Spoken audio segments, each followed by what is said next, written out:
আসসালামু আলাইকুম রহমতুল্লাহি ওয়া বারাকাতুহু। হ্যালো এভরিওয়ান, সবাই কেমন আছেন? আশা করছি আপনারা সবাই অনেক অনেক বেশি ভালো আছেন। সো আজকের এই ভিডিওতে আমি কথা বলতে যাচ্ছি একটা ইম্পর্টেন্ট কোয়েশ্চেন নিয়ে, যে কোয়েশ্চেনটা আমি রেগুলার পাচ্ছি বা প্রায় সময় পেয়ে থাকি আমার ইউটিউব কমেন্টে এবং আমার মেসেজে। সেটা হচ্ছে, ভাইয়া আমি অস্ট্রেলিয়াতে ভিসা পেয়েছি ফেব্রুয়ারি ইনটেকের জন্য, বাট আমি অস্ট্রেলিয়াতে আসতে যাচ্ছি ডিসেম্বরে আসার পর আমি যেই 2 মাস জানুয়ারি এবং ফেব্রুয়ারির শেষের দিকে আমার ক্লাস শুরু হবে, এই জানুয়ারি ফেব্রুয়ারি যেই সময়টা আমি পেতে যাচ্ছি ওই সময় আমি অস্ট্রেলিয়াতে জব করতে পারবো কিনা, এটা কি লিগ্যাল কি ইলিগ্যাল? সো এই জিনিসটা নিয়ে ভাইয়া বিস্তারিত বলবেন। আপনি অস্ট্রেলিয়াতে যখন ভিসা পাইলেন, আপনার যখন ক্লাস শুরু হবে, ক্লাস শুরু হওয়ার আগে আপনি অস্ট্রেলিয়াতে এসে কোনো ধরনের জব করতে পারবেন কিনা, এই বিষয়টা নিয়ে মূলত অনেকটা কনফিউশন আছেন আপনার। সো অনেক ভাইয়ারও আমাকে এই বিষয় নিয়ে অনেক কোয়েশ্চেন করেছে। সো আজকের এই ভিডিওতে মূলত আমি এই বিষয়টা ক্লিয়ার করতে চাচ্ছি। ওকে, সো আমি যতটুকু জানি, এটা হচ্ছে ডেফিনেটলি আমার পার্সোনাল অপিনিয়ন, এখন অন্যজনের অপিনিয়ন অন্যরকম হতে পারে। আমার অপিনিয়ন থেকে আমি বলতেছি যে আপনি যদি অস্ট্রেলিয়াতে আসেন, আপনার যে ক্লাস শুরু হওয়ার 2-3 মাস আগে, সেক্ষেত্রে আপনি অস্ট্রেলিয়াতে কোন ধরনের জব করতে পারবেন না। কোন ধরনের জব করতে পারবেন না বলতে, আপনার এবিএন এবং টিএফএন এর জব করতে পারবেন না।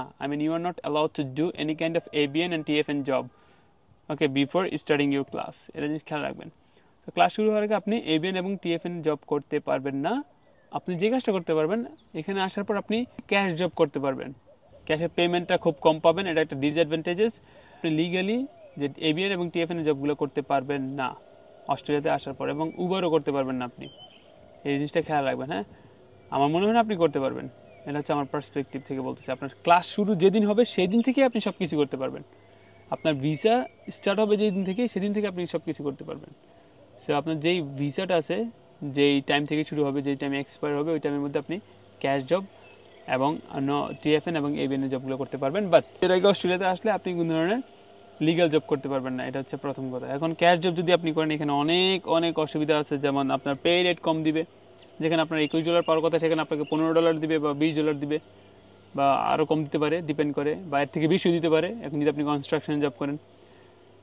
সেকেন্ড হচ্ছে, আপনার ক্যাশ জবে একটু রিস্ক থাকে যে আপনি প্রপারলি পেমেন্টটা পাবেন কিনা। পেমেন্ট না দিলে আপনি কিছু করতে পারবেন না। এখন পরিচিত মানুষ হইলে তো পেমেন্টটা পাওয়া যায়, অপরিচিত মানুষ হলে আপনার কোনো কিছু করার নেই, আপনি পুলিশের কাছে ইনফর্ম করতে পারবেন না। দেখা যাবে বিভিন্ন ধরনের ডকুমেন্টস আপনাকে ছবি তুলে রাখতে হবে পর্যাপ্ত পরিমাণে ইনফরমেশন রাখার জন্য। পরবর্তী হয়তো বা কিছু ক্লেম করলে হয়তো বা পাইতে পারেন, এটা কিন্তু পাবেন না। ক্যাশ জবের একটা রিস্ক হচ্ছে, আপনার ক্যাশ জবের ক্ষেত্রে আপনার সবসময় শিফট দিবে কি দিবে না, এটার একটা সমস্যা থাকে, বা দ্বিধাদ্বন্দ্বে থাকেন আপনি আসলে শিফট পাবেন কি পাবেন না। এই হচ্ছে ব্যাপার। সো যে বিষয়টা নিয়ে আমি মূলত ক্লিয়ারিফাই করতে চাচ্ছিলাম, সেটা হচ্ছে অস্ট্রেলিয়াতে আসার পর আমি যতটুকু জানি যে you can not actually do any kind of work before starting your class. Alright everyone, so that's all for today and thank you very much for watching this video. বলুন আপনারা যে পরবর্তীতে কোন ধরনের ভিডিও চান, কোন টপিকের উপরে, জাস্ট কমেন্ট বক্সে লিখে দেন যে ভাইয়া পরবর্তীতে এই টপিকের উপর ভিডিও বানান, দেন হচ্ছে আমি একটা ভিডিও নিয়ে আপনার সামনে চলে আসবো এবং আমার পার্সপেক্টিভ থেকে আমার অপিনিয়নগুলো আমি শেয়ার করবো। Till then take care, bye bye, আসসালামু আলাইকুম ওয়া রাহমাতুল্লাহি ওয়া বারাকাতুহু।